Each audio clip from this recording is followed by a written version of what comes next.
Pfizer, warm welcome to all three eminent speakers and participants. As we know, following Pfizer's long tradition in promoting science and providing a platform for interactive and insightful discussion, it gives me great pleasure to invite you to attend the continuous medical education meetings. So today meeting agenda is first, evaluation of short stature, Dr. Manpreet Sethi, and case-based approach in GSD. It's by Dr. Chetan Kumar Dave, and then case-based approach in SGA children by Dr. Ankita ma'am, then Q&A session.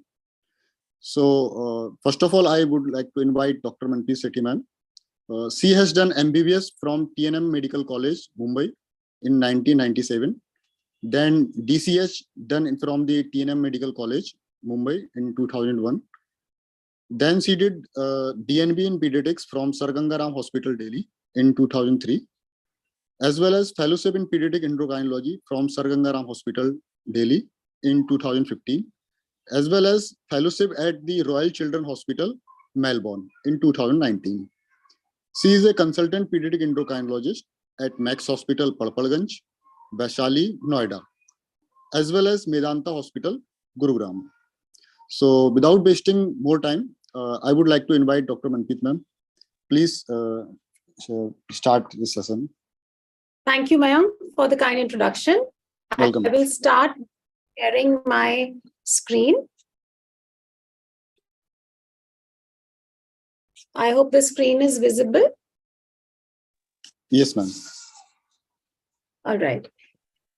So thank you for the introduction, and without wasting any time, let's go ahead. So as Mayank has introduced that we are going to break up the talk into three parts. I'll be talking about a short approach, followed by Dr. Chetan talking about growth hormone deficiency, and Dr. Ankita talking about SGAs and the role of growth hormone in SGA children. So this is my disclaimer from Pfizer. And now when we talk of a short child, are we talking merely about the height of the child, or does a short child mean something else to the child himself? Is it a bit about the psychological effects on the child? Is it about being bullied in school? Is it about feeling inferior in any way? That is, of course, very subjective, but these considerations are also to be taken into mind when we are actually thinking about a short child. So does stature really matter? I'll actually leave this to you. I'll leave this question open with these self-explanatory pictures. But why else would this gentleman be wearing a 4-inch heel to match up with his poster and still fall short? Okay, now coming to the more scientific part of the discussion. When we talk of short stature, we define it as a height which is less than the third centile or less than 2 standard deviations below the mean for that population for age and sex. Another way of defining it, when I'll be talking about growth charts, which is most of the presentation, the highlight of the presentation from my side today. So on the growth chart, when we see that if the projected height of the child is coming to be less than 6.5 centimeters below the mid-parental height, then again we classify it as a case of short stature, or a growth rate which in children, or a growth rate which is falling from a previous normal growth rate is also classifies the children who have short stature and who may warrant further workup. Now, before we go further into the details about approach to short stature, let's get our basics right. So how do we know that the child is short? Of course, we are measuring, but the measurement has to be very accurate. It has to be measured with the accurate instrument like a stadiometer.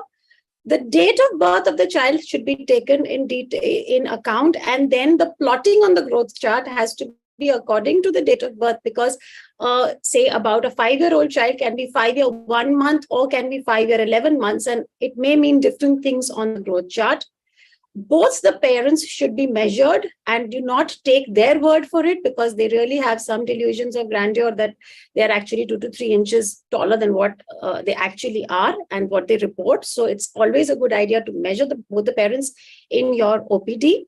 Use of the IAP 2015 growth charts, which I'll be talking about in detail in the coming slides. Plot both the height and the weight And when on plotting these parameters, if the child falls below the third centile and on the height curve, then the child is short or stunted. Again, here I would like to state that a single measurement in any point of time has less value than serial measurements plotted over a period of time. And for this, IAP has given very good guidelines in 2007. And this paper has been authored by Dr. Kadilkar. And it has said that you start growth. See, most of the people are monitoring the growth of babies till they are about 1 year of age, because the babies come for regular vaccination, and the pediatricians are taking the birth, the weight, the length, and the head circumference very routinely. But after 1.5 years, most of the times we see with all the records that come to us, the patients who come to us, that although weight is taken, height is usually not taken. So it is recommended that all children should be measured for height every 6 months to 9 months in the first 3 years of age, for height, weight, as well as for the head circumference. Between 3 years to 8 years of age, at least once in 6 months, if the child is coming to you for any complaint, you must take the weight and the height, and also start plotting the body mass index, because this is the age around 5 years or 6 years when the childhood onset obesity sets in. And if we don't plot it, then we might miss it, and it might be very late by the time we catch it, and to make any useful interventions. Another important thing which these guidelines add is to see the SMR staging, the Tanner staging of all children, especially girls from 6 years onwards, considering the huge rates of precocious puberty that we are seeing these days. This is a very important guideline to follow, and I must stress on this, that I will urge you all to please start looking at the SMR staging, especially in girls and even in boys, if possible, from age 6 years onwards. After 9 years till about 18 years, once a year height measurement along with BMI and SMR measurement is recommended.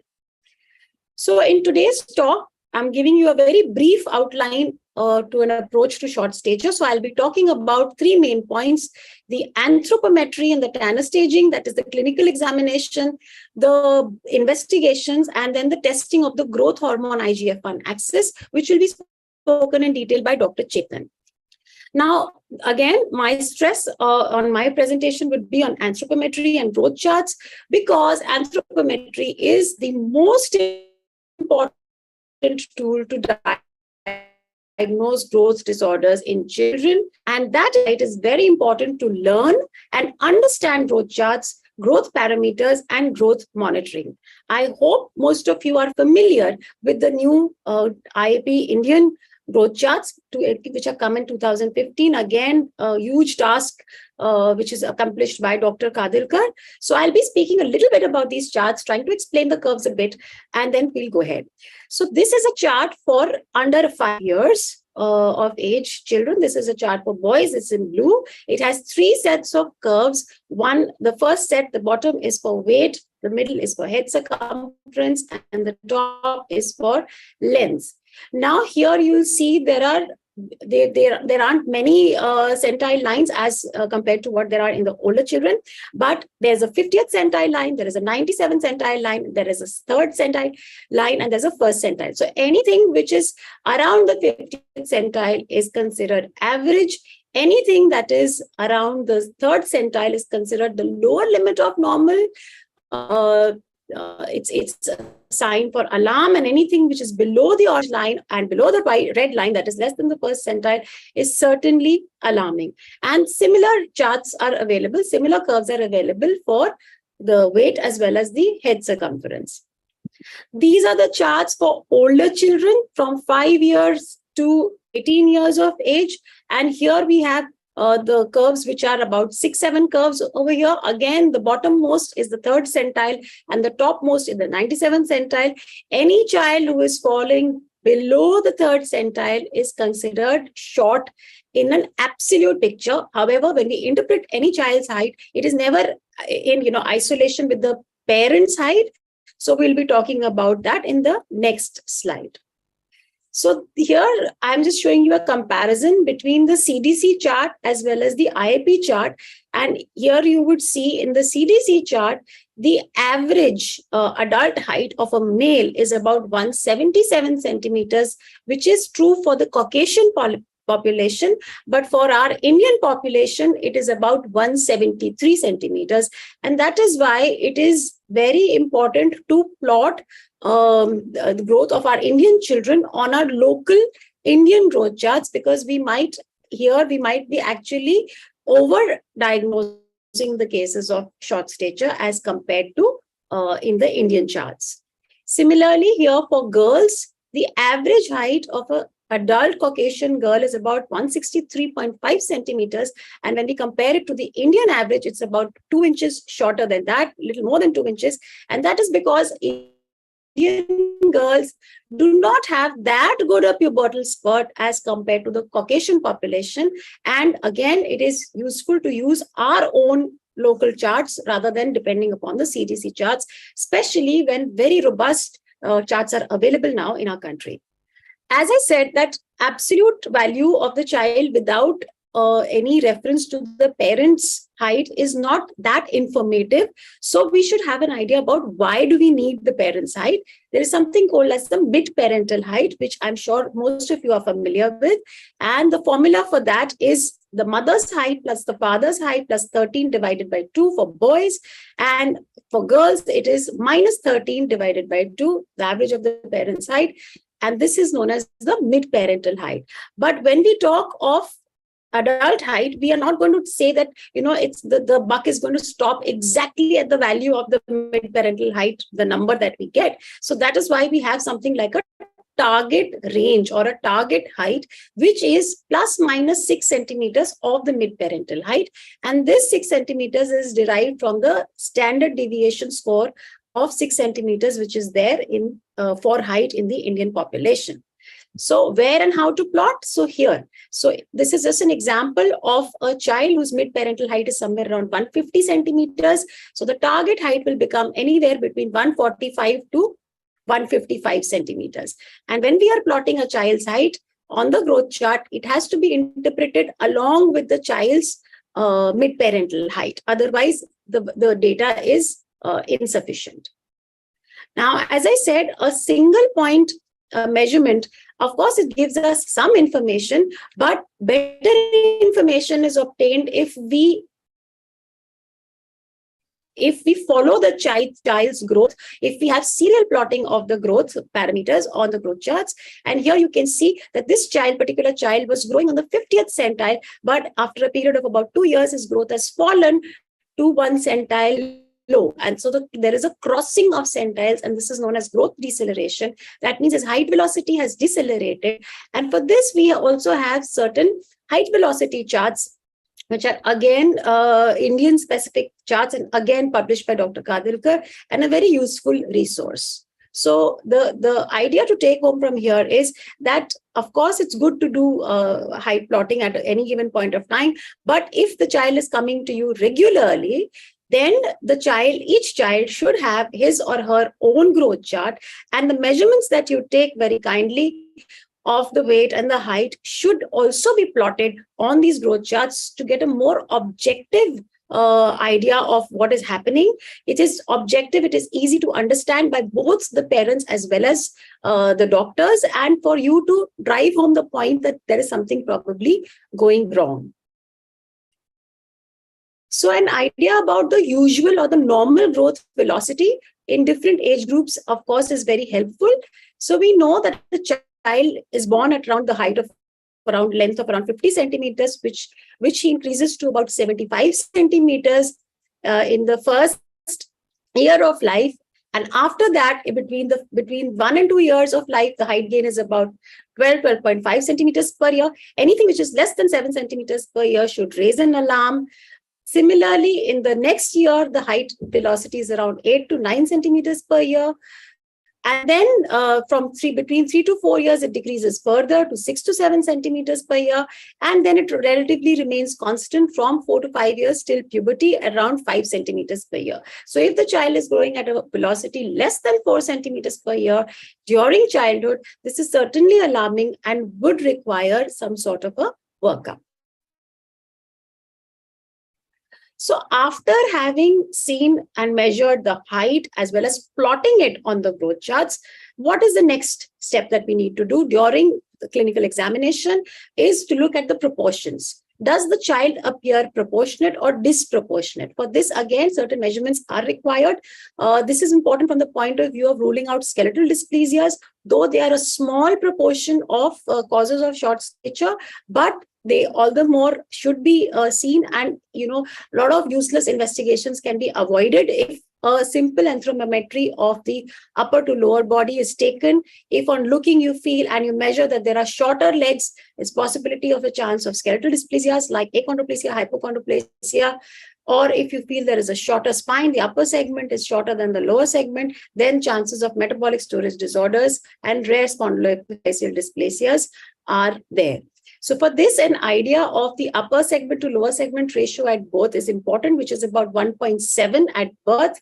At 3 years, it falls to 1.3, and at 9 years, it is 1, and in adolescence, it decreases to 0.9. Having spoken about this, a very, very broad overview about the differential diagnosis of short stature. So when we are looking at any short child, what is not surprising actually is that most of them, of the patients who come to us in our practice, about 70% of them actually fall into the normal variant category, which is familial short stature or constitutional delay of growth in puberty. Amongst those who are not in this range, in the physiological category, they might be proportionate or disproportionate cases of short stature. Disproportionate, I spoke about the skeletal disorders. Amongst the proportionate, there may be cases which are determined, the causes which are determined prenatally itself, that is intrinsic causes to the child, to the genetics. That is something like IUGRs, the SGAs who fail to catch up, dysmorphic syndromes such as Turner syndrome, or chromosomal syndromes again such as Turner syndrome or Noonan syndrome. And amongst the postnatal causes, that is, they were born okay, they were okay for a couple of years, but then they start having growth faltering. It could be either because of any underlying chronic disease, because of malnutrition, could be nutrition-based, or again, malnutrition because of disease. Psychosocial deprivation, which is especially seen in children who come for adoption, and you see when they are adopted, they are really lagging behind in all their growth parameters, but within a year or so after being adopted and taken care of, they actually do very well. And then, of course, endocrine causes like growth hormone deficiency and hypothyroidism. I would like to explain over here a concept known as the ICP model, or the infancy, childhood, puberty model of growth. What this is trying to say is that there are different causes which determine this, different factors which drive growth at different age groups, periods in the life of a child. So in the first couple of years, it is the nutrition which is the main driver of growth. And of course, malnutrition over here or psychosocial deprivation over here can lead to short stature and growth faltering. Once the child is about 3 years of age, till the child reaches the age of puberty, most of the growth, apart from nutrition, is driven by hormones like thyroxine and growth hormone. And in puberty, of course, it is the sex steroids which drive growth along with nutrition and other hormones. So this slide I want you to keep in mind, because when we will be doing some examples of cases, it will be very useful to refer back to this as to where the growth faltering of the child started and what causes are most likely. Now, how do we actually, on the basis of the growth chart and on the basis of the height, how can we actually differentiate what the cause of short stature would be? So if a child is around the 3rd centile or below the 3rd centile, but not very far below the 3rd centile, then the most likely causes are either familial short stature, CDGP, malnutrition, and SGA who has not caught up, or an idiopathic short stature. But if the child is far below the third centile, that is, he's 4 standard deviations, 5 standard deviations below his expected height, then the chances of actually having intrinsic causes as well as bone causes like skeletal dysplasias or hormonal disorders like growth hormone deficiency are probably more expected.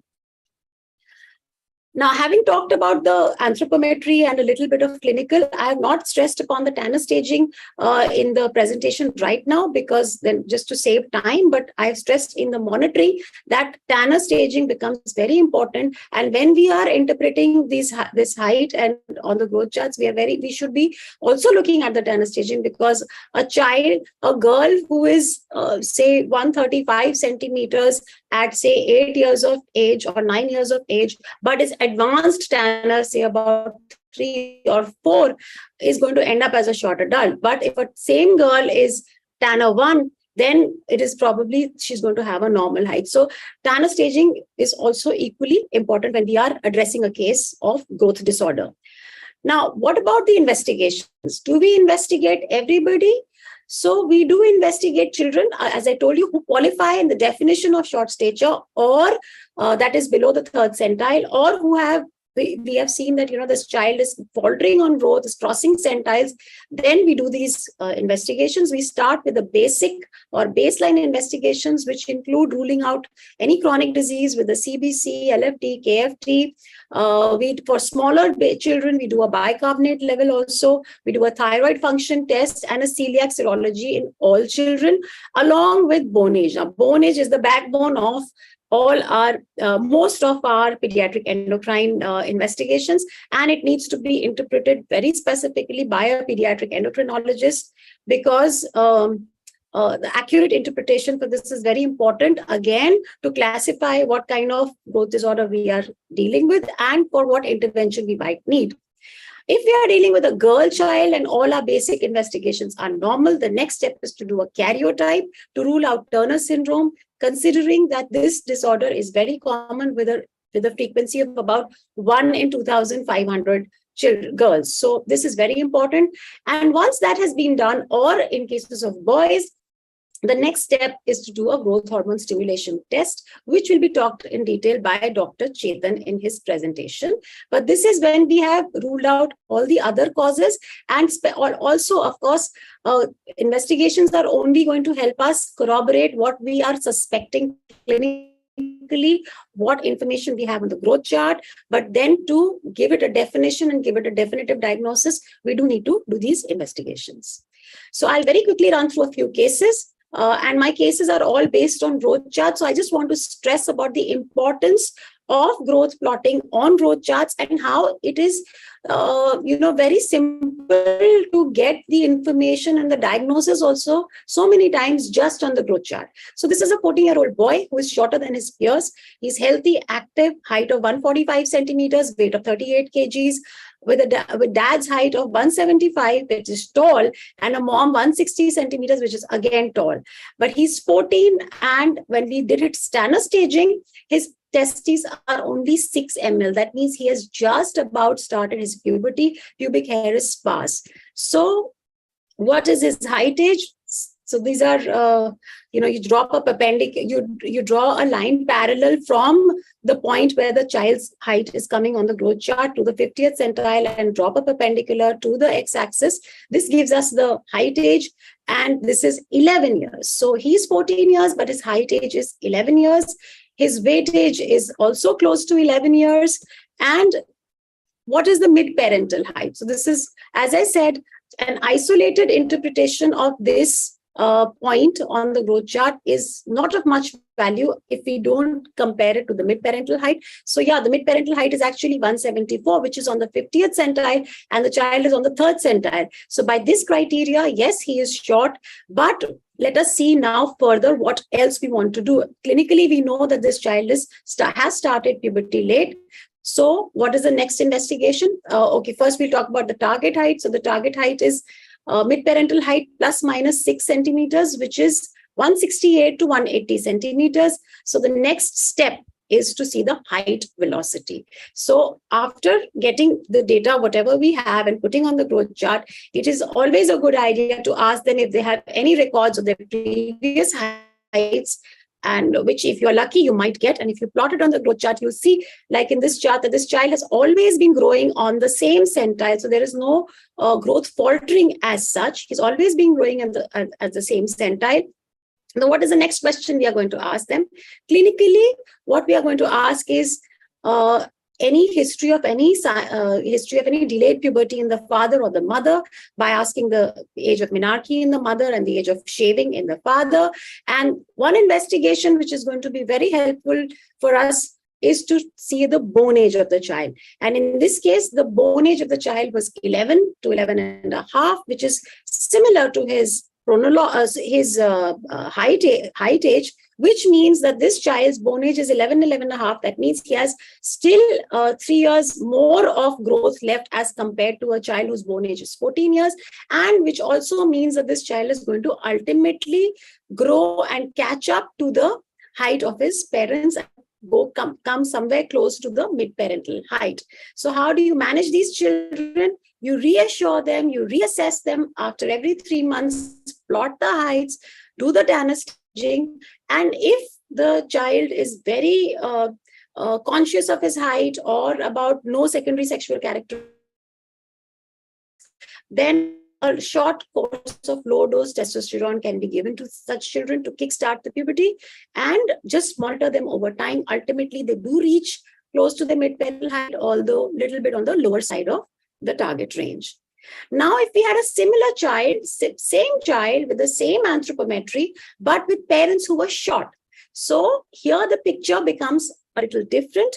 Here the diagnosis, because the mid-parental height is also on the 3rd centile, and the child, as you see on the clinical examination, has a testicular volume of 12 ml. That means he is well into puberty. So this is a case of familial short stature. And in such cases, the bone age is going to be close to the chronological age, and which is close to the height age of the close to the chronological age, which is of course less than the height age, but that is because the child is a case of familial short stature. And in such cases, management is slightly controversial now, which we'll be again talking in the question answer section. Most of the times nothing is done, especially if the child's, if we know that the boy's height is going to be somewhere close to 5 feet 5 inches and the girl's height is going to be close to 5 feet. No intervention is done in such cases. But if the height is predicted adult height of boys is somewhere close, lesser than 5'5", or girls is less than 5, then we do have some options available, which we'll be talking about later. So in all cases of familial short stature and CDGP, baseline investigations are done so that we don't miss out on any other contributing or concomitant cause which can be rectified and height can be improved. Follow-up of growth velocity and assessment of pubertal stages, and act if the percentile lines change. Now, this is a 10-year-old girl with short stature, very healthy. Height is 118 centimeters, weight was 29 kilos, mid-parental height was 158 centimeters. So this child, you see the height age is 7 years and the weight age is 10 years. So the height is more affected than the weight. And when we plotted her older heights, which we got, we saw that there was growth faltering, which started somewhere at the age of 5 to 6 years. And now she was earlier growing around the 25th centile, and then she's faltered, and now she's well below the 3rd centile. So here, this is a case of failure to grow.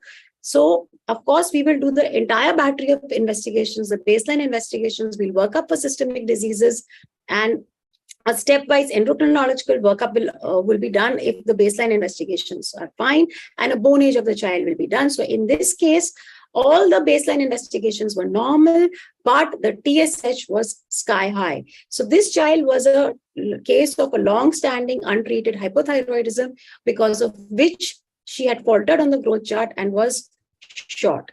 And in this case also, the bone age is slightly delayed, and it is 7 years as compared to her chronological age of 10 years. And these children do very well on treatment of the underlying cause, which is hypothyroidism. Another child, 8-year-old girl, not growing very well with fatigue, height of 107 centimeters, weight of 13 kilos, with a mid-parental height, which is around 152 centimeters. Here we see the weight is more affected than the height. So this is a case of failure to thrive. And the most likely diagnosis over here is celiac disease, because this is the one which affects the weight more than what affects the height, but it does affect height. Sometimes children come with just short stature or anemia and no other underlying problems of celiac per se. This is my last but one case. So this is a 9-year-old girl with short stature, again, without any history of any systemic diseases. The only history mother gives is that she is mildly weak in studies. Her birth and family history is not contributory. This is the clinical picture of the child. Grossly okay, except for a little bit of a broad neck and a broad carrying angle. And you see her feet, there is a short metatarsal. As you can see over here, especially in the left foot.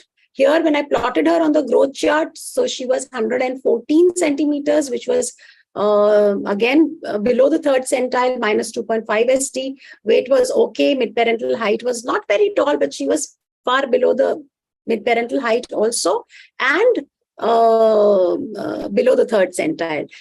When I worked her up, all her baseline investigations were normal.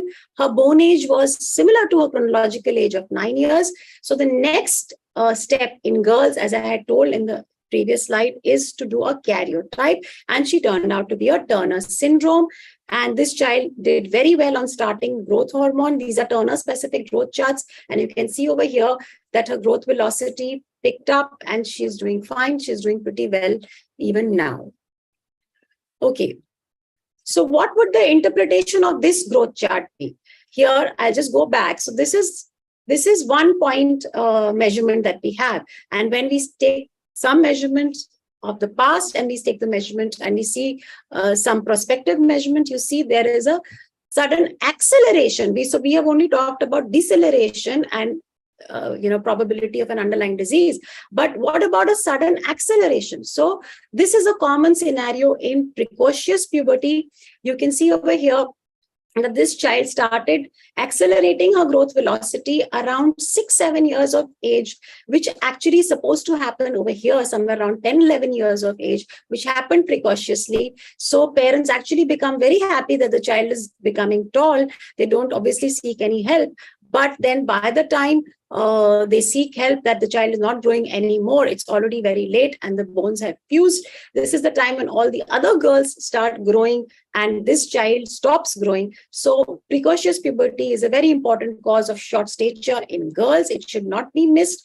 And how will it not be missed? It will not be missed if we make Tanner staging a routine during clinical examination of all girls above 5 years of age, and we do growth plotting on the growth charts. So finally, I think there are 2 more slides. So again, I just want to stress over here on this chart a case of delayed puberty. So you see this child is growing okay till about 11-12 years of age, and then after 13 years of age, he starts faltering and he starts falling off the growth chart. So as I told you in the ICP model of growth, that during pubertal years, the driver for growth is the sex hormones or testosterone in boys. So probably this boy had a case of hypogonadotropic hypogonadism, because of which he did not produce sufficient testosterone, because of which he started falling. Of course, we work up completely. We do all the basic investigations. We rule out other causes. But if we do a Tanner staging and we interpret the clinical picture along with the growth chart, we can reach a diagnosis of probably hypogonadism in such cases. And finally, a word about something known as idiopathic short stature. So in such cases, the child is always growing on the shorter side of normal. The child's all the workup is normal. Even growth hormone status has been ruled out, and that is also normal. When there is no cause found, as it is in lots of times in medicine, it is termed as idiopathic, and such are cases of idiopathic short stature, and they also do well when treated with growth hormone. I think I've taken a lot of time from the other speakers. I hope I'm sorry about that, but without any delay, I will now introduce Dr. Chetan Dave. Dr. Chetan Dave is is the director and consultant of pediatric endocrinology at Rajkot Center for Pediatric Endocrinology and Diabetes. He's a very well accomplished pediatric endocrinologist with multiple publications in national and international journals and many oral presentations also. He's done ISPAD fellowship, the Alan Rash Fellowship at USA and the SP Fellowship at Liverpool, UK. Over to you, Dr. Dhaval. Chetan. I will just stop sharing my screen. Yeah, thank you for the kind introduction, Dr. Manpreet. And without wasting time, I would like to quickly start my presentation. So much has been told regarding how to approach when a patient comes in a pediatric OPD with a complaint of growth concern or we can say a failure to thrive. So now we will move on to further few case-based discussion, particularly related to the growth hormone deficiency. I hope my screen is visible. So I would like to start a case, though case might be similar with Dr. Manpreet, but again, this is a case-based discussion. So definitely cases will help in understanding the concepts of approach to growth failure better. So a 10-year-old girl came in an OPD with parents complaining of growth concern. So her weight was 30 kg, height is 127 centimeters. So we have plotted on the growth chart and we can see for the population, she is all right. Her height is on 10th centile, weight is around 25th to 50th centile. So it was within the range. So pediatrician advised that no, your girl is going fine, growing well, you do not need to worry. And again, they came after 4 months and we saw that the girl only grew 1 centimeter. Now, as discussed by Dr. Manpreet, after 4 years of age, growth velocity should be at least 4 to 6 centimeter in a year. So ideally, a girl should grow 1.5 to 2 centimeter in 4 months, but she grew only 1 centimeter. So what we should do? And what was missed during the first visit, that will be discussed in the subsequent slides. Another 6-year-old male came with a height of 103 centimeter and 14 kg weight. Now with the Indian growth chart, we can say that his height as well as weight is below 3rd centile or just touching the 3rd centile. So definitely the boy is short for population. So his workup was done by the practicing pediatricians and he did a battery of screening investigation, which is good to go. And he found that normal hemoglobin, liver function, renal function, and normal chest X-ray as well. Then he did IGF-1 level, which was found to be a low, and growth hormone found to be 0.1 nanogram per ml, which is also considered as low. So then he started growth hormone and we found that there was no effect of growth hormone supplementation as far as the growth velocity was concerned. So again, what was missed during the management of this case, we will be discussing within the few slides.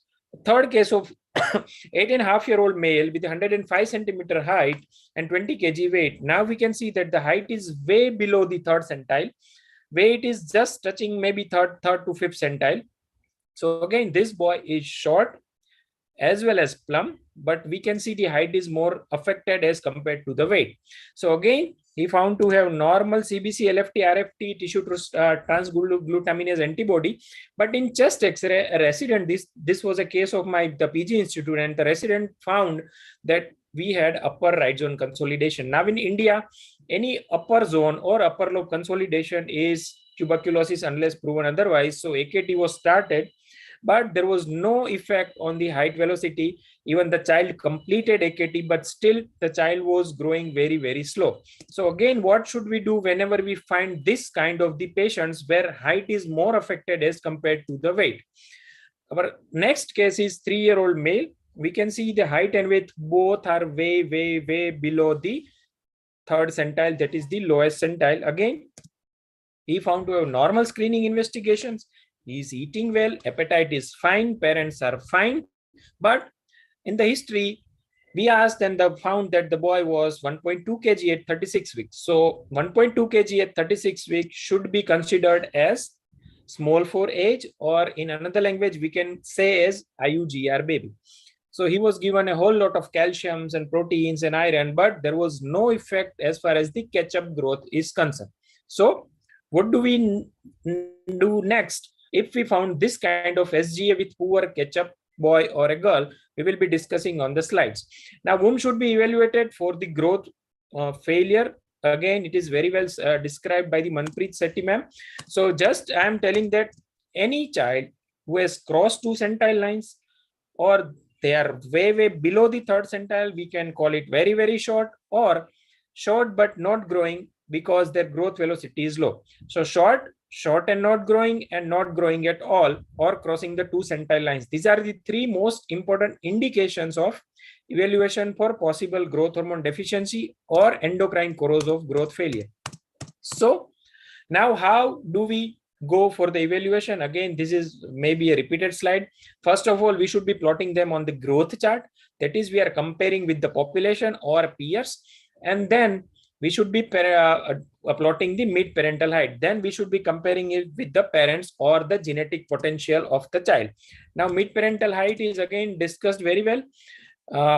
For a boy and a girl, we should either add or subtract 6.5 divided by and then plus minus 6 is the range.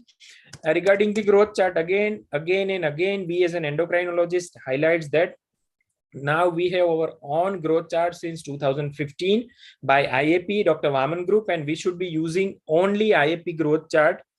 In IAP growth chart, 0 to 5 years is the same as WHO, because we have concluded or we have combined the WHO growth chart for 0 to 5 years, and then after 5 to 8, our own Indian data is there. So if you have combined growth chart from 0 to 18, we should be using that IAP growth chart as well. Again, height, age, and weightage, Dr. Manpreet has very well said. So if you take this case, his weightage is 8 years and height age is 9.2 years. So we can say that the weight is more affected than height. Now, whenever we see this kind of growth chart in which weight is way lower as compared to the height, then probably we are dealing with any chronic causes, maybe nutritional deficiency, maybe chronic anemia, celiac disease, chronic infection, chronic malabsorption, anything like that.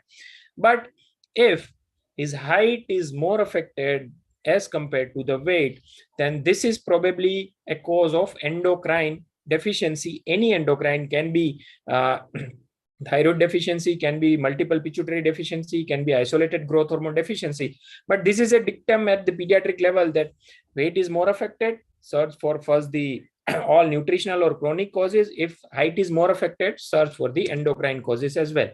Now, after discussing all, we are again going back to our first 4 cases. So this was a first case in which girl was reassured that no, your girl is okay, but again her growth velocity was very low. So in this case, we did maternal and paternal height, and we found that her mid-parental height or mid-parental expectation is at the 58th centile. So definitely, though the girl is normal for the population, she is short for the parents. And ultimately, she found to have growth hormone deficiency on the subsequent screening. So again, any child which is not growing or having low growth velocity, maybe there is some acquired thing which is going on, and a growth hormone deficiency should be suspected after supplementing all the supplements and ruling out all chronic causes. Our second case, now we can see again that this boy is also short for parents. So we did all screening investigations, then we did low IGF-1, and then when we did random growth hormone. Now, let me go into the detail regarding the growth hormone. The growth hormone is a peptide hormone which is secreted from the anterior pituitary from the cells called somatolactotropes. And this cells producing both growth hormone as well as prolactin hormone. So many a times it happens that growth hormone is being an pulsatile in nature, random growth hormone is not reliable. Plus, maximum growth hormone secretion occurs during the specific phase of sleep cycle. So growth hormone maximally is secreted during the night, making it unfeasible to take a random sample of the growth hormone sufficiency.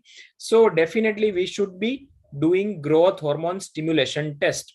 Now all hormones, majority of the hormones are secreted in pulsatile manner, or maybe circadian rhythm, or maybe in the pulse wave formulation.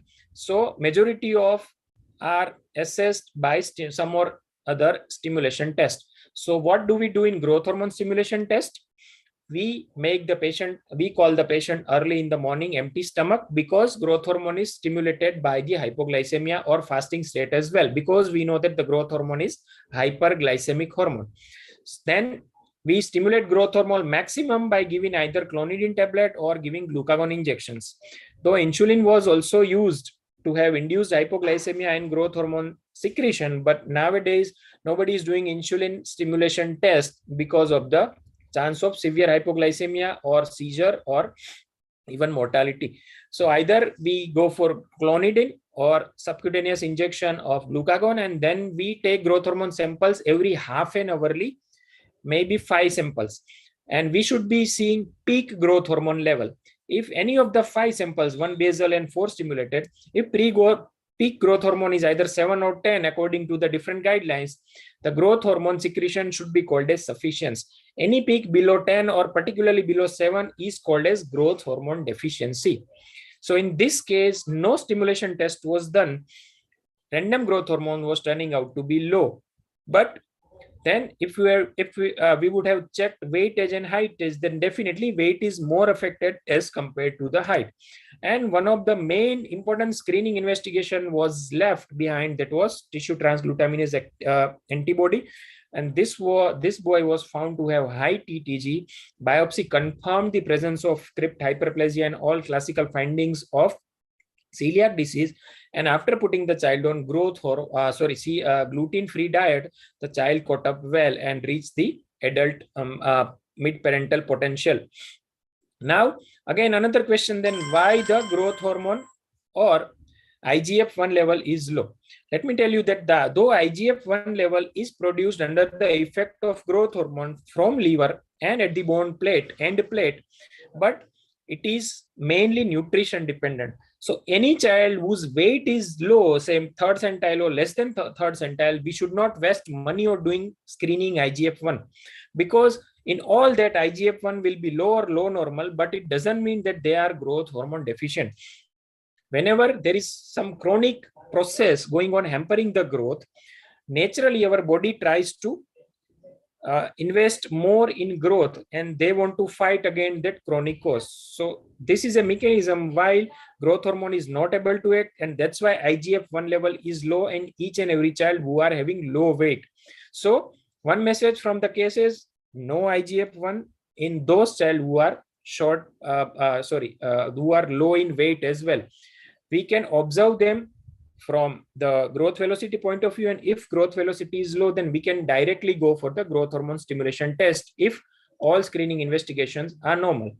Now, this is our third case in which we found that the tuberculosis like patch in right upper zone, but if we have calculated again weight, age, and height to age, that his height was more affected as compared to the weight. So again, there might be some endocrine cause, and we did a growth hormone stimulation test in this boy, and we found to have peak growth hormone on only 1.8 nanogram per ml.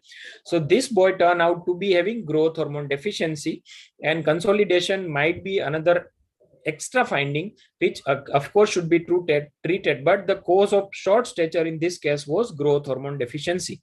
Our last case, of course, it was a case of SGA with poor ketchup, and now officially SGA with poor ketchup boys and girls are approved for growth hormone therapy even by US FDA. So of course, after supplementing with the nutrition, after waiting for 3 to 5 years of age, which will be discussed by Dr. Ankita Maheshwari ma'am as well, but this child was a candidate or is a candidate of growth hormone supplementation along with other supplements. So coming to my main topic, that is growth hormone. Nowadays, growth hormone is made with the genetic engineering, or we can say biotechnology. So growth hormone has now multiple indications. Earlier, when it was derived from the cadaveric pituitary extract, only indication was the growth hormone deficiency due to the shortage. Nowadays, due to widespread availability and many companies are making or packing growth hormone, it has been approved for this much of the indications. So apart from growth hormone deficiency, Turner syndrome, small 4H, chronic kidney disease, Prader-Willi syndrome, idiopathic short stature, and one more missing is familial short stature. So if you think of all short stature, theoretically all are coming as an indication of growth hormone. And even achondroplasia and some few skeletal abnormalities are also being in the pipeline to be approved for the use of growth hormone. And few studies like Japanese studies are there in achondroplasia patients for the growth hormone therapy. But if you have a child whose parents are also short, you can give If you have all tests which is normal and child is short, you can also give the growth hormone. So theoretically, you can give growth hormone to each and every short patient if there is no malignancy, of course. So human growth hormone is a biological product. It's a large molecule. Earlier, it was being used from the cadaveric pituitary extract. Diagnosis, of course, as I told earlier, that IGF-1, though it is there in the screening method, you should not do if the child is low weight. GH stimulation again is the nowadays gold standard, we can say. So ideally 2 growth hormone stimulation tests should be done as far as the guidelines are concerned.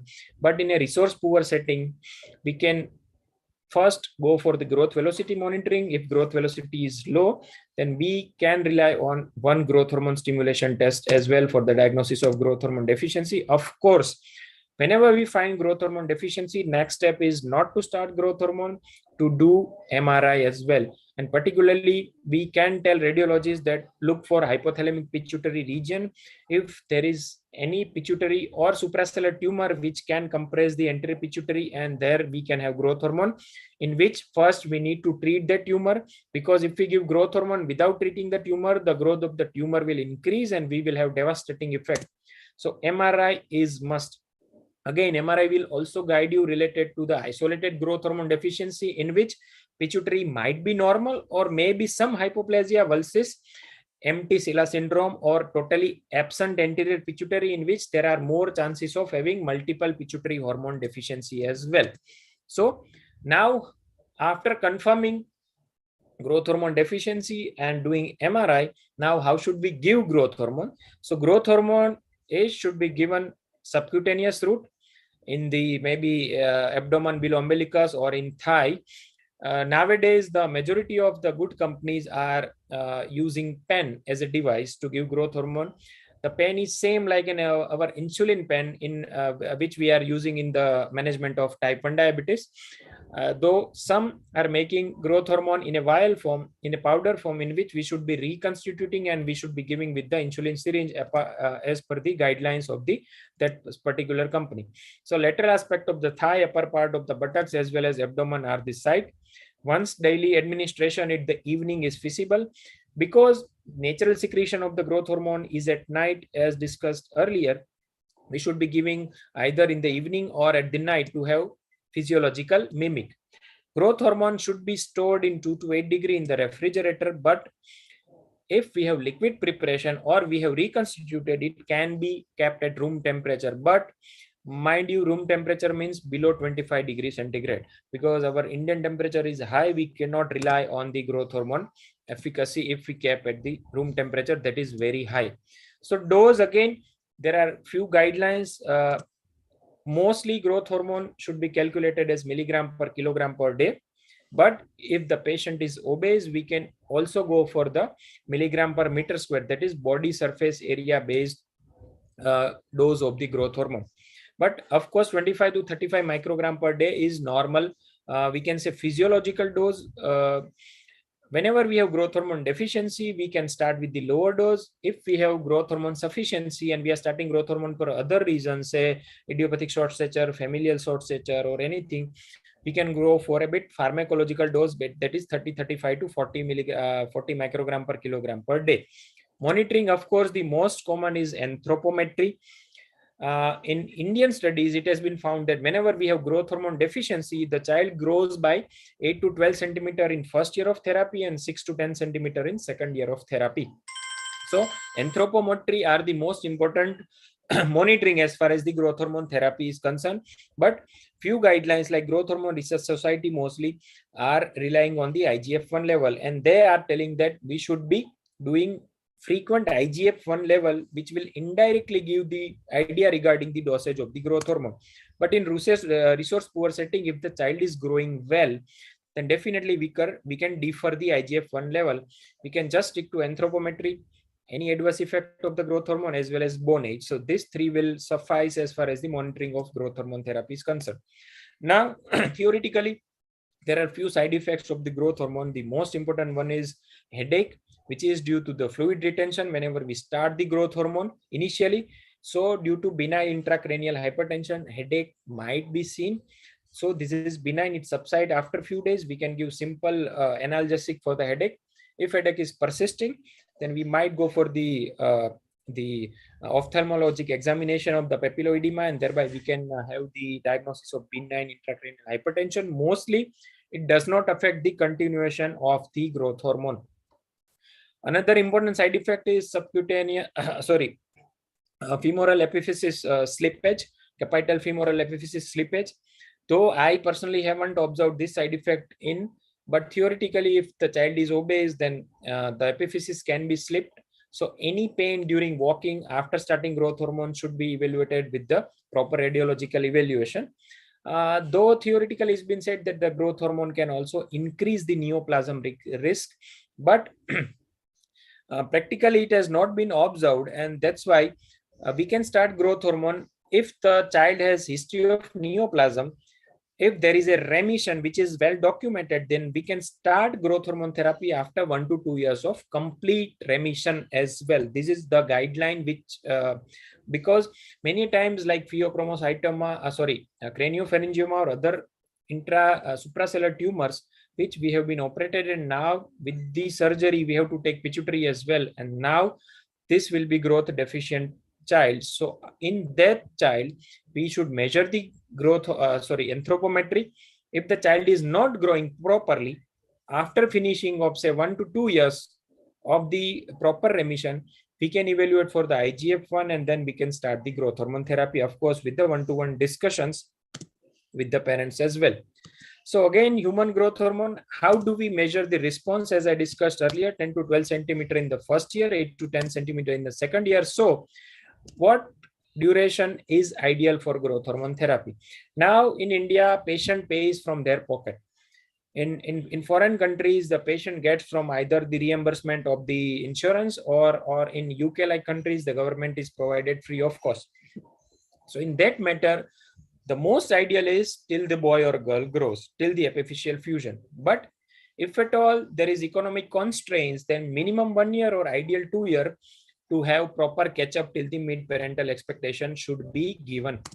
So I personally explain that minimum 1 year, ideally 2 year should be the duration of the growth hormone. But if we have low growth velocity, say we have given growth hormone, and in first 4 to 6 months, if the child grows say maybe 2 or less than 2 centimeters, then definitely this is a failure of therapy. Of course, we should be checking the causes like compliance or unmasking of the thyroid deficiency. So this is an important indication to check again for the thyroid axis and cortisol axis if the child is not growing when the child is on growth hormone. But if all this is normal, then we should be terminating the growth hormone therapy. So summary, every child, as very well discussed by the Dr. Manpreet Sethi ma'am, monitor for growth. Growth hormone stimulation test should only be done if needed, and when we have ruled out all the causes related to the chronic disease. GH therapy nowadays is a blessing, but we should be monitoring them carefully and looking to the side effects of growth hormone therapy. And there is one good news, because growth hormone is a daily injections. Now a long-acting growth hormone is coming very shortly and launching in the India.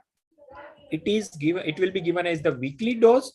So there are no daily dose of growth hormone therapy. To improve the compliance, cost might be the issue. Again, we have to see how much cost is there, but this is all related to the growth hormone deficiency, and I think I have made up in time.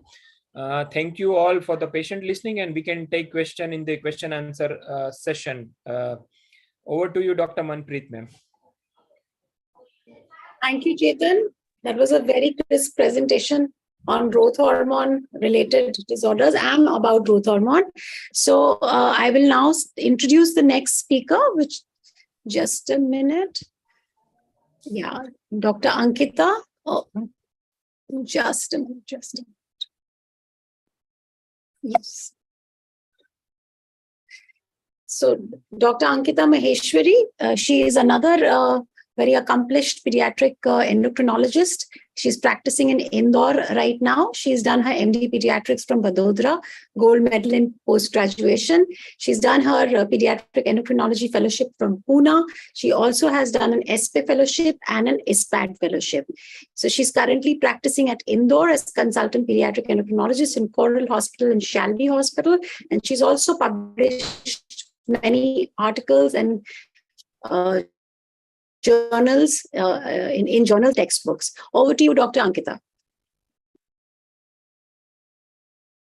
Thank you, Dr. Manpreet, for the kind introduction. I'll just share my screen.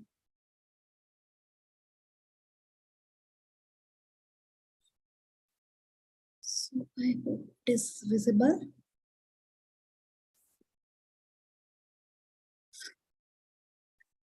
So without wasting much time, I'll move on to my presentation. All of us have seen small for gestational age as pediatricians, neonatologists, and of course, pediatric endocrinologists. So we have seen small for gestational age right from our residency days.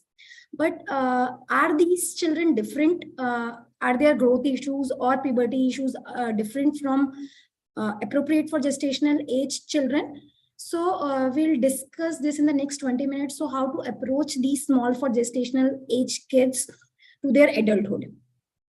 So this is my disclaimer for Pfizer. So how to define small for gestational age children. Usually we always take the birth weight. As Dr. Manpreet suggested that we should always take height or length.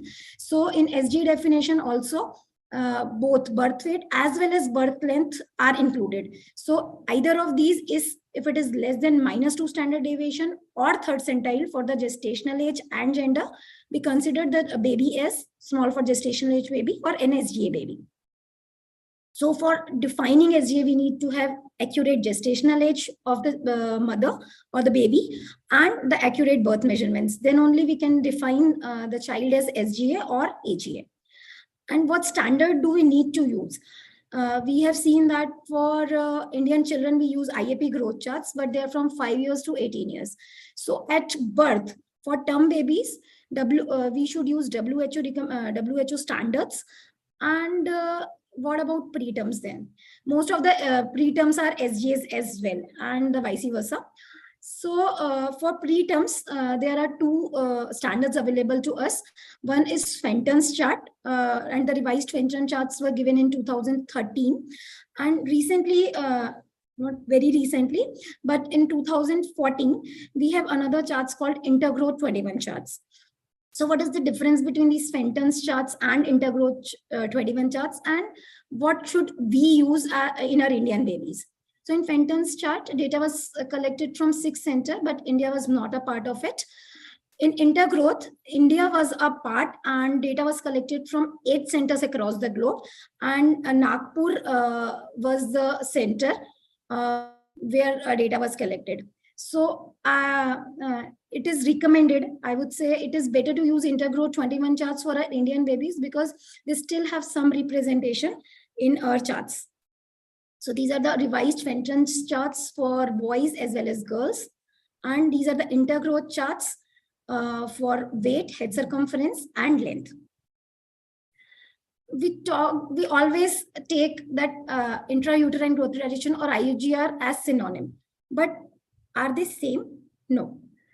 I think they are not synonyms, and we should know the difference between an IUGR baby and an SGA baby. So what is IUGR? As the name suggests, intrauterine growth restriction. So the child, it is basically defined by the ultrasound measurements when the mother is pregnant. So if the fetus is not growing on 2 or more than 2 uterine measurements, or 2 or more than 2 subsequent USGs, we define the fetus as IUGR fetus. And SGA is what we see at birth. So if the birth weight or length is less than 3rd centile, we call the child as SGA. So in a nutshell, I would say IUGR is the video of the whole pregnancy, and SGA is just a snapshot of what we see at birth. So they are not synonyms. All IUGRs are not SGA, and all SGAs are not IUGRs. So what about epidemiology of SGA? It is prevalent all around the world. This is a report which was given in 2010. So it is prevalent across the globe, but the maximum prevalence is seen in South Asia and some parts of Africa. And India is not behind. So in 2010, they have estimated that 12.8 million children were born SGA in a single year. So we have a prevalence of around 47%, or I could say out of every 2 babies, 1 is SGA in India. So it is pretty much common in India. So now we know what is SGA and it is there across the globe. But what is catch-up growth? Do all SGAs need to be monitored on or do some SGAs catch up? So if we define catch-up growth, it is the growth rate more than 2 SDs for the median of chronological age and gender. Or in simple words, if we plot the child on growth chart, so if the SGA child is coming up on the normal centiles as an AGA child or above the 3rd centile, it is called a catch-up growth. But please remember, as Dr. Manpreet also told, that mid-parental height has always to be taken into account. So here also, when we talk about normal height range, mid-parental height should always be taken into picture. Maximum catch-up growth in various studies have been shown that maximum catch-up growth occurs between 3 months to 6 months of age, and catch-up is more in weight than length. And it has been estimated that if an SGA child is being provided with good nutrition, around 80% of the SGA children do catch up and they don't need any specific treatment. But there is a catch in catch-up growth. So what's this catch? Degree of weight acceleration is directly proportional to metabolic complications later. We'll talk about metabolic complications of SGA later on, but please understand this point. If the catch-up in weight is rapid, there are high chances that the child would get metabolic complications later on. So that gives us the importance of growth monitoring. So the child should catch up, but the weight acceleration should be balanced and it should not be very steep. So what are the factors which influence catch-up growth? Females do catch up better than boys. Multiple births do catch up good. Rapid length catch-up, good catch-up, and taller parents. So the children of SGA children with tall parents do catch up well. So what are the problems these SGA kids do have as compared to their counterparts or as compared to appropriate AGA babies? So in neonates, we all know that they can have hypoglycemia and hypothermia because they do have immature mechanism of glucose metabolism and less amount of visceral fat. So they are prone to low sugars and low temperature. In childhood, they can have growth issues and they can have early puberty. And as adults, they can have metabolic complications. So if we talk about growth, Dr. Manpreet very beautifully showed the ICP model, and she showed that in infancy, the growth is mainly provided by good nutrition. And given good nutrition, the child can catch up well. So if we talk about SGA child as well, same holds true for them also. So nutrition is the key. Provided good nutrition, they can catch up well. And breastfeeding, exclusively breastfeeding for 6 months has been shown to decrease metabolic complications later and give a good degree of weight acceleration. So not too rapid, not too slow. So breastfeeding gives appropriate weight acceleration and minimizes the risk of metabolic complications later on. A balanced diet should be provided to them with a balance of all the micro as well as macronutrients, and stressing more on the protein intake rather than excess calorie intake. Growth monitoring is important. We have seen the IAP guidelines as well. But in SGA children, it's a little bit different as per the international consensus on SGA in 2023. So they recommend that in the first year, we should monitor the growth 3 monthly. In the second year, it should be 6 monthly, and third year onwards, it should be yearly monitoring of their height, weight, and BMI. Growth hormone is recommended, as Dr. Chetan have already shown in his slides. So if there is no catch-up by 2 to 4 years or there's persistent short stature, we should consider growth hormone in SGA kids. So anthropometry, we should take height, weight, and BMI. Other than that, we should take sitting height to height ratio, arm span, and head circumference and height ratio, because this SGA child can be a skeletal dysplasia or a genetic syndrome. So to rule out skeletal dysplasia or genetic syndrome, we should take these measurements other than height, weight, and BMI. And again, midparental height should always be taken. So what all investigations do these children need? Do they require any different investigations as we do in other cases of short stature?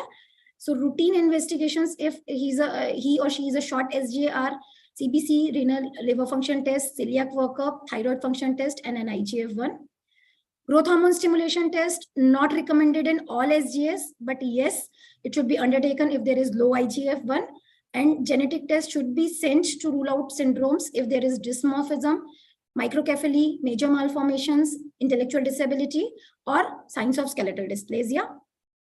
A fasting blood sugar and oral glucose tolerance test and lipid profile are not routinely indicated in all SGAs, but yes, you have to do if the child is overweight or obese with clinical signs of metabolic disease, or if he has a positive history of type 2 diabetes or obesity or hypertension.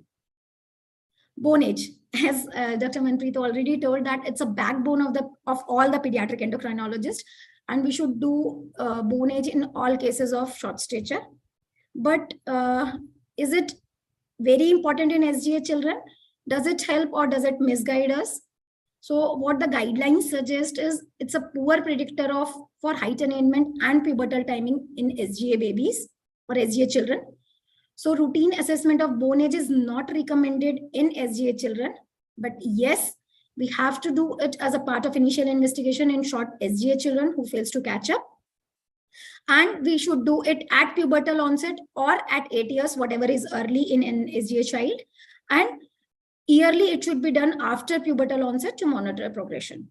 So not in all cases, but yes, in short SGA children and early puberty. So GH therapy, is it beneficial in SGA children?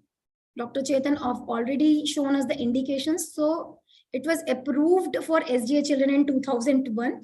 And it is the second most common indication of growth hormone after growth hormone deficiency for growth injections.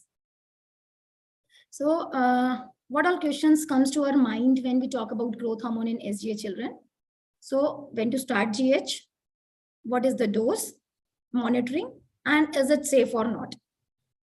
So indications, it all depends on where do you live. If you're in US or Latin America, so you need to wait for 2 years for the natural catch up. If the child doesn't catch up, and if his or her height is less than -2 standard deviation, after 2 years, you can initiate growth hormone therapy. But if you're in Europe, you have to wait till 4 years for the natural catch up, and height should be less than -2.5 standard deviation to initiate growth hormone therapy. And if you're in Japan, that's in between. So wait till 3 years, and if height is less than -2.5 standard deviation.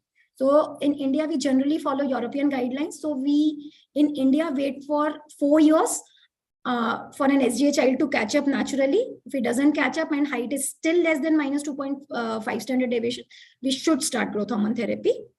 And it is not indicated in chromosomal breakage syndromes and DNA repair disorders, and it increases the risk of malignancy. So we know when to start. So dose, it's a little bit higher than what we use in GH deficiency. So we start with a dose of 35 microgram per kg per day.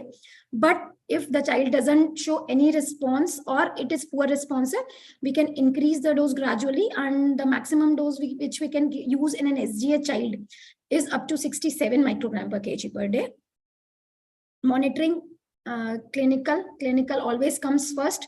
So we need to take anthropometry at each visit.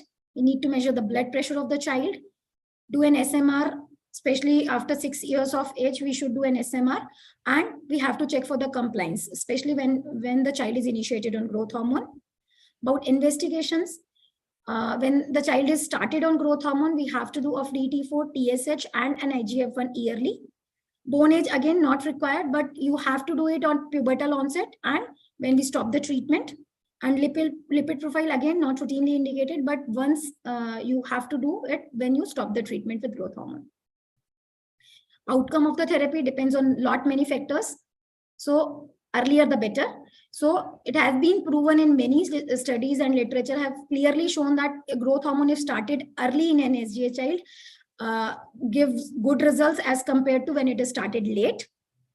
Lower height is standard deviation. So less height deficit, better response. Mid-parental height, taller parents, better response. Higher doses used in SGA, as we have already talked about. So higher GH dose gives a better response. Duration of treatment, longer the better. So if you're able to give growth hormone for a long time, the child would fairly do well as an adult in terms of height. And non-syndromic SGA children perform better than syndromic SGA children.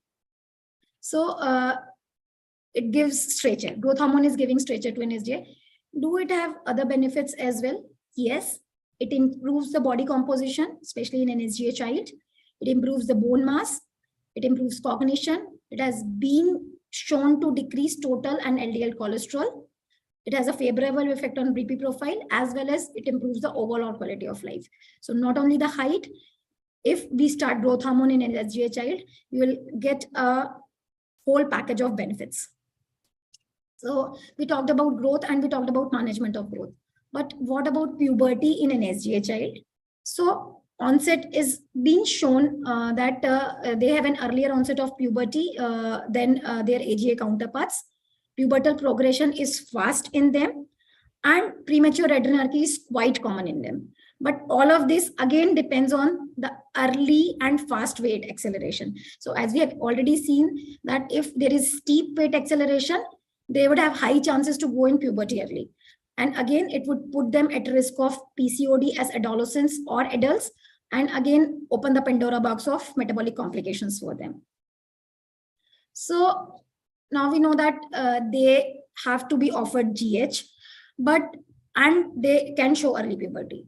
So do we need to give GH alone, or should we need to add growth hormone GnRH analogs to delay puberty in SGA child? So yes, again, the consensus guidelines in 2023 had shown that SGA children who are short at onset of puberty, for Indian girls, the absolute height is less than 130 centimeter, or if an Indian boy is less than 135 centimeter, or if we predict a short adult height for them, we have to treat them with growth hormone along with GnRH analogs. And it has been shown that if we postpone the puberty for 2 years in addition to growth hormone, these adults have shown an average improvement of 6.6 centimeter above what is expected with growth hormone alone. But remember, not all children with SGA require growth hormone analogs. So it has to be given in a subset who show early onset of puberty. So what is our Indian experience of growth hormone in SGA? This is a study in 2018 published by Dr. Kochar from Apollo, Delhi. So they have shown that they have given 50 growth hormone to 56 children for an average duration of 1 year, and they have clearly shown very good improvement in height Z scores, that is from -2.2 to -1.35 standard deviation. And although the difference is not significant, but you can see if started early, between 4 to 8 years of growth, they have shown a good mean height gain as compared to when it was started late. This was a study by Dr. Hemchand Prasad in 2013, where they have given growth hormone in 20 children with SGA, and they compared it with controls, that is no growth hormone in SGA. And they have clearly shown that their rate of growth in the first year was approximately double as when they were offered growth hormone, and then the group which was not offered growth hormone. So what are the long-term issues with growth hormone? Usually people are really concerned with the safety. So this is the study which was published recently in 2017, and they have taken a data of a huge number. They have taken around 53,000 individuals where they compared effect of growth hormone on the long-term morbidity. So what they have found is, if the child is treated with growth hormone, it increases the risk of cardiovascular event, but the conclusions of casualty were limited and the absolute risk was low. So it was really very low. So growth hormone is pretty safe. And this was a safe study published in Lancet in 2020, where data was collected from 8 European countries. Again, they have taken 24,000 patients. And what they have found out is growth hormone is not associated with increased all-cause mortality, but we need to do a long-term surveillance for these children. So there was a very hue and cry about cardiovascular risk in SGA babies who are treated with growth hormone. But again and again, studies have proven that growth hormone is pretty much safe, but yes, they do need surveillance. So in a nutshell, if we say, so SGA babies treated with growth hormone fairly do well than their SGA counterparts who are not treated with growth hormone. But other parameters like fat percentage, linear bone mass, bone mineral density, insulin sensitivity, BP, everything is comparable to SGA children who are not treated with growth hormone. So growth hormone is pretty much safe in SGA babies. So we just take two cases. So our case one is a 4.5-year-old boy. He's not gaining height since infancy. There was no positive history other than he was an SGA child and his birth weight was 1.2 kg. So you can see the triangular facies, poor dentition, and bilateral crenodactyly in both of his upper limb. So when we plotted him on growth chart, he was way below the 3rd centile and his height was minus 4.6 standard deviation. Did the basic workup, everything was normal. Bone age was approximately at par with the chronological age. So our diagnosis is an SGA child with failure to catch up. And we generally do wait till 4 years, but he is 4.5 years. So we started to give the child growth hormone therapy, and he received growth hormone therapy for 4 years. And we can see the remarkable improvement in the Z scores and in the growth chart as well. So he has come in the normal percentile for the height as well as in the normal percentile for his midparental height. So he has gained 34 centimeter in 4 years with no side effects till now. So it's pretty much safe and it will help the child to grow in his normal centiles. This is our case 2. It's a 9-year-old girl who is not gaining height since last 4 to 5 years. Mother feels that she has noticed breast development since last 2 months, and she has already also developing pubic hair since last 1 month. Again, she was an SGA child. Her birth weight was 1.1 kg. Otherwise, no positive history. And she had bilateral crenodactyly, and she had just started her puberty. So she is Tanner stage 2 in her puberty. And again, she is just on the 3rd centile, but short for the parents. If we can see the lower limit of the midparental height comes to the 10th centile. So she is short for the population as well as the family. And her bone age was a little bit advanced because she has already started her puberty. So her bone age was 10.3 years. So what to do? So she is showing pubertal onset with an absolute height of less than 130 centimeter, or we say 120 centimeter. She is short for parents, and estimated adult height as per the current bone age is short. So we decided to postpone the puberty as well as give growth hormone. So both of the therapies were initiated, and she gained 9 centimeter in the first year of therapy. Bone age is continuously advancing, and again 7 centimeter, next 7 in the next year. So she has gained approximately 16 centimeter in 2 years with growth hormone and GnRH analog. So at 9 years, we initiated her on growth hormone and GnRH analog hormone. 2 years of postponement of puberty, we stopped growth hormone GnRH analog. Then at 12 years, she attained her Minaki. And 12.6 year, it was taken a decision was taken to stop growth hormone. So she has almost gained 30 centimeter, and her final height was 150 centimeter, very much normal, very much within the normal MPH centiles and very much within the normal centile range. But what is the biggest challenge for growth hormone in any indication, especially in an SGA child, is the late referral. Usually they are counseled like that the child will grow till 18 years. Girls do grow by 18 years. Boys do grow till 20 years. So please remember, we have to refer these child early we need to do the growth monitoring. And if they are faltering, you need to refer this SGA child to a pediatric endocrinologist or to a specialist care for special treatment. Again, financial constraint, as Dr. Chetan clearly mentioned, that in India, we do have financial constraints because we don't have any support from government for the growth hormone therapy. So that can be the reason for poor adherence. And sometimes children do not respond because of the poor adherence and the late reference. So we need to check on the compliance at each visit, as we have already discussed. And what are the long-term complications as an SGA adolescent or an SGA child? They are more prone for obesity, insulin resistance, dyslipidemia, type 2 diabetes, and PCOS. So all the metabolic complications can practically come in an SGA child. So do we need to monitor all SGA child? So the guidelines say that routine surveillance is not mandatory in all adults, but yes, we need to counsel them to adopt a healthy lifestyle so that they can be prevented from these metabolic complications later on. And we can prevent the early weight acceleration also by regular growth monitoring and counseling the parents for a healthy diet. So growth hormone, the biggest myth, it's a hormone with lots of side effects. But the fact is, as Dr. Chetan told, that it is a recombinant molecule produced by biotechnology. So it's safe. Cost is definitely an issue, but everything comes with a cost. So every good thing comes with a cost. So we need to see the cost versus benefit ratio, and the earlier the better. So anthropometry, start from birth itself, don't wait. So start from neonatology. You should take height and weight, or I would say length and weight. Anthropometry remains the key. Earlier the better. So early referral and treatment remains the key.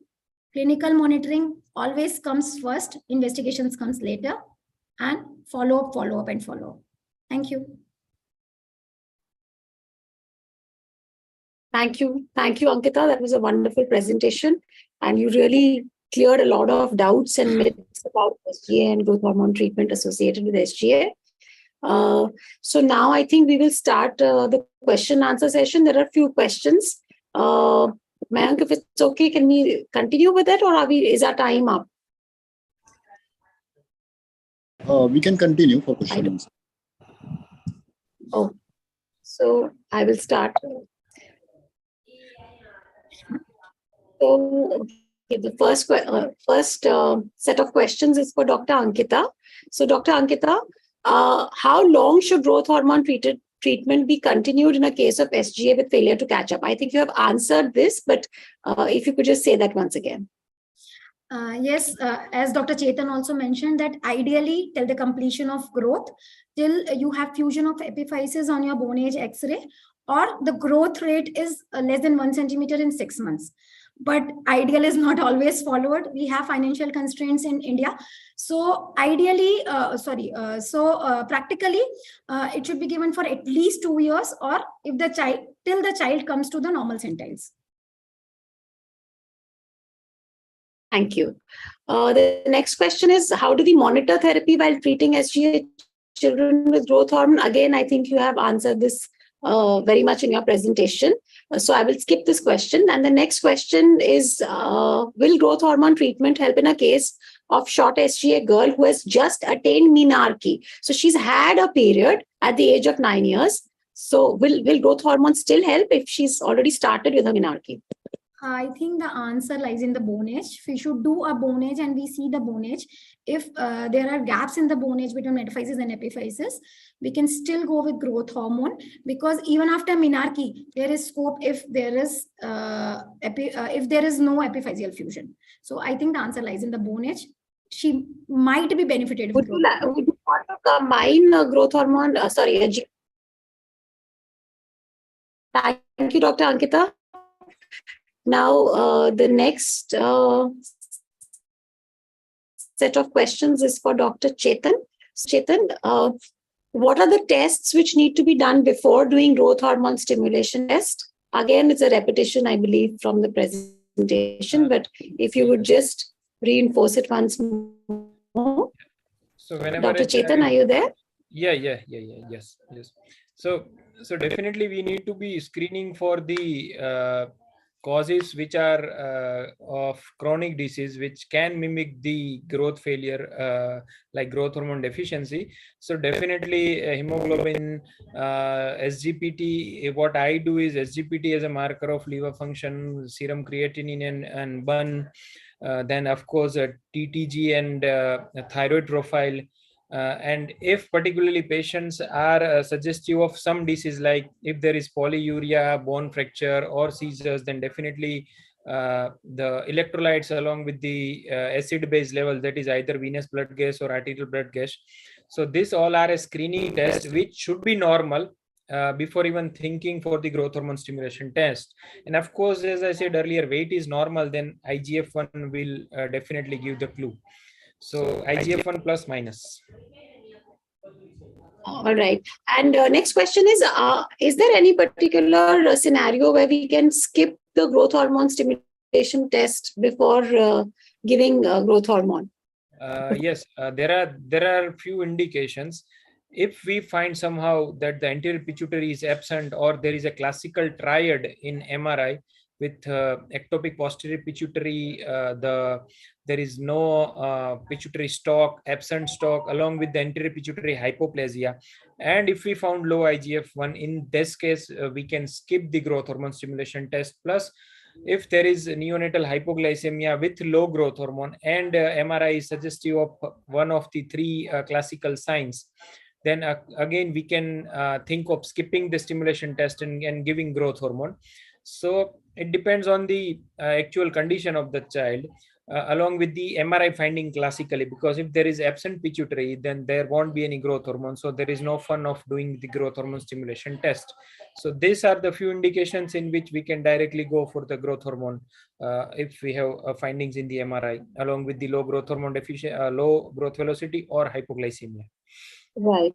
And finally, what surveillance would be needed for a patient before we start or when we start growth hormone in a child who has multiple pituitary hormone deficiency? So first of all, thyroid function should be a part of the screening test. Plus, while doing growth hormone test, we used to do morning cortisol from the first 0 minute sample.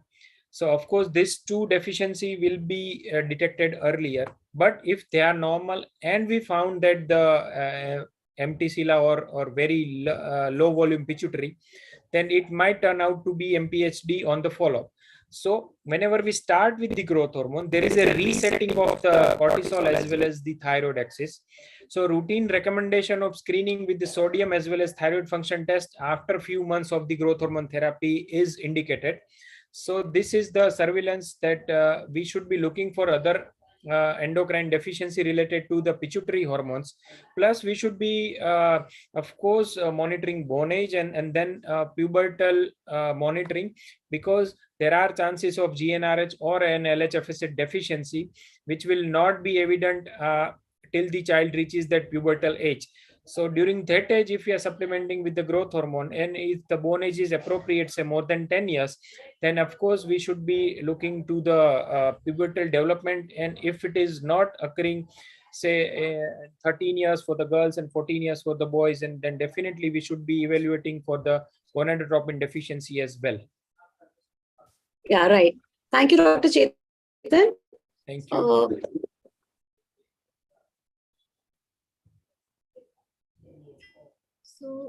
So these questions are addressed to me. I'll answer them myself. What is the, So what is the approximate cost of growth hormone therapy? This is a very common question, both by the parents as well as by pediatricians. So actually, the cost of the growth hormone therapy also depends upon the indication for which growth hormone is being started.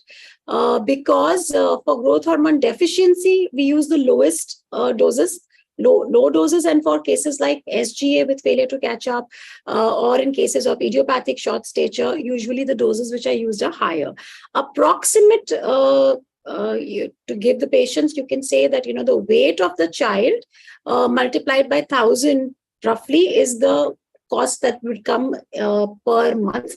This could be, again, depending upon what devices are being used, what type of growth hormone is being used. There are different types of growth hormones. If you're using the recombinant ones, then the cost is slightly on the higher side.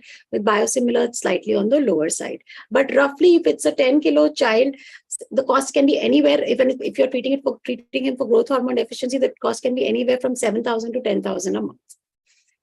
So the next question is, are there any contraindications to give growth hormone therapy? Yes, as Dr. Ankita spoke, that there are certain syndromes where we are suspecting chromosomal breakage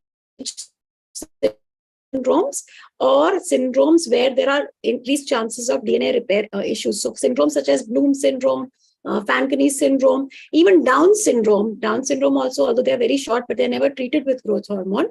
Then in certain cases, if the child is very obese, has sleep apnea, then again, it's not a good idea to start such children on growth hormone, because it can further worsen the sleep apnea, and it can be, it could be fatal. Similarly, in cases of Prader-Willi syndrome, if there is sleep apnea in such patients, again, it is not a good idea to start such patients on growth hormone.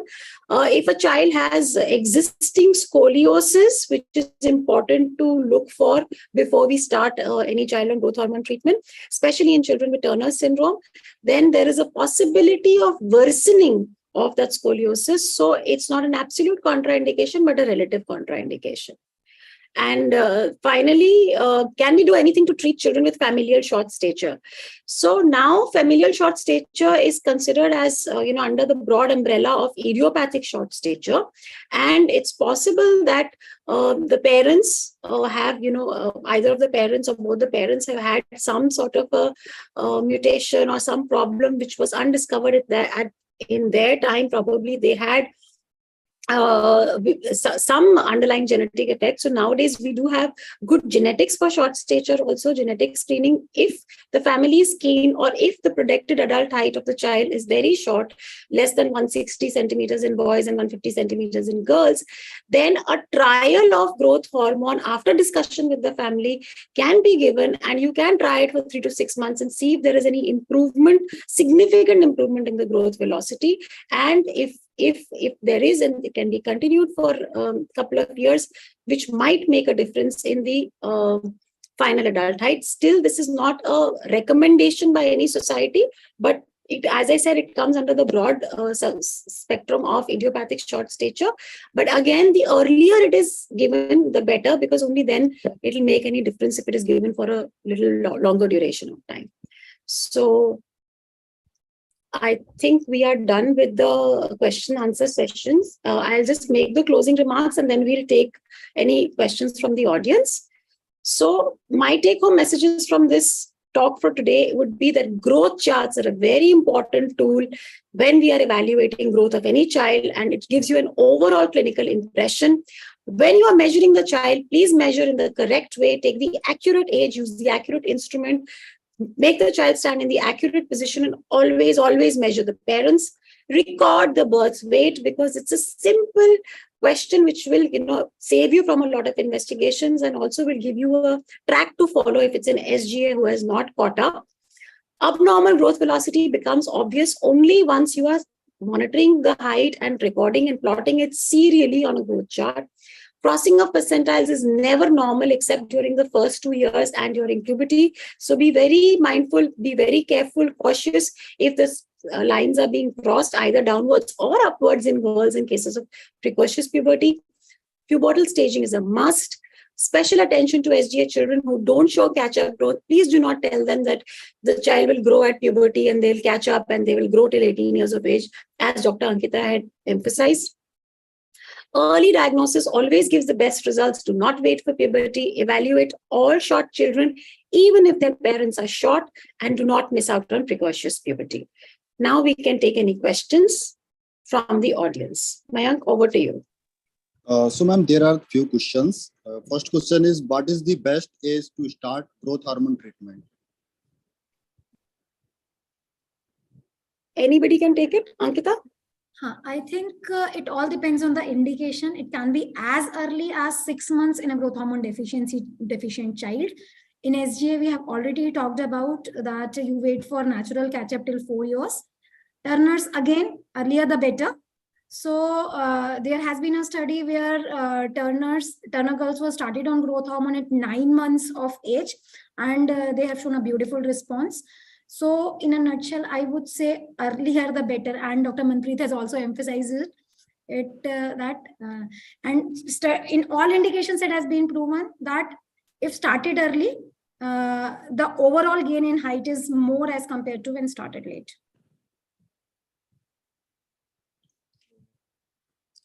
So second question is, if growth hormone start at the age of 4 years for SGH kid, how long to give GS therapy? Again, in an ideal world, it has to be given till the completion of growth. So whenever their epiphyses are fused. So if started at 4 years, ideally, if a girl gets a menarche by 12 years, or if there is fusion of epiphyses by 12 years, ideally till that period. But again, practically, if there are financial constraints, so till they catch up to their normal percentiles as per the population, gender, and their mid-parental height. There is one last question. When long-acting weekly growth hormone therapy is coming in India? When to expect? I Dr. think this, Dr. Chetan. Dr. Chetan. You unmute yourself. Yeah, the long-acting growth hormone therapy is studied in India from our few pediatric endocrinologists. The trial has been done on the Indian children as well, where Dr. Vaman and the group had allocated some children from across the India, and they have found promising results. So definitely within few months, we are expecting a long-acting growth hormone from the Pfizer.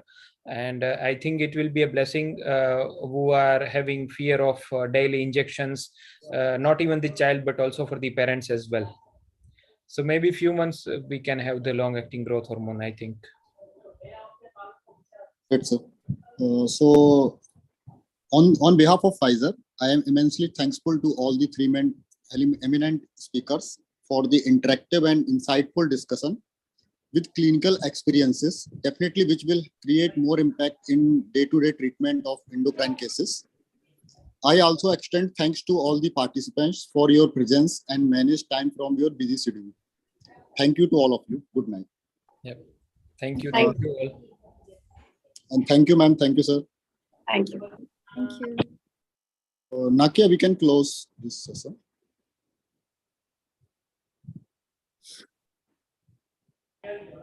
Thanks, Chetan. Thank you, sir. Thank you, Chetan, sir. Thank you, Ankita, ma'am. Bye. Good night. Yeah.